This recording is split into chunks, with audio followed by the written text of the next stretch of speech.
రాప్తాడు శాసనసభ్యురాలు మాజీ మంత్రి పరిటాల సునీత అసెంబ్లీలో రాప్తాడు శాసనసభ్యులుగా ప్రమాణ స్వీకారం చేశారు. పరిటాల సునీత పేరు చెప్పగానే సభ్యులు సందడి చేశారు. పరిటాల సునీత అనే నేను శాసనసభ సభ్యురాలిగా ఎన్నికైనందున శాసనం ద్వారా నిర్మితమైన భారత రాజ్యాంగం పట్ల నిజమైన విశ్వాస విధేయత చూపుతానని, భారతదేశ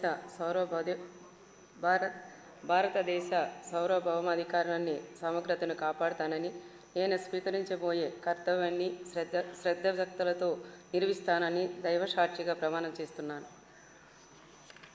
ఆంధ్రప్రదేశ్ శాసనసభ సభ్యురాలైన పరిటాల సునీతమ్మ అనే నేను సభ నియమాలకు కట్టుబడి ఉంటానని, వాటిని అనుసరిస్తానని, సభ మర్యాదల్ని పాటిస్తానని, సాంప్రదాయాలని గౌరవిస్తానని దైవసాక్షిగా ప్రమాణం చేస్తున్నాను.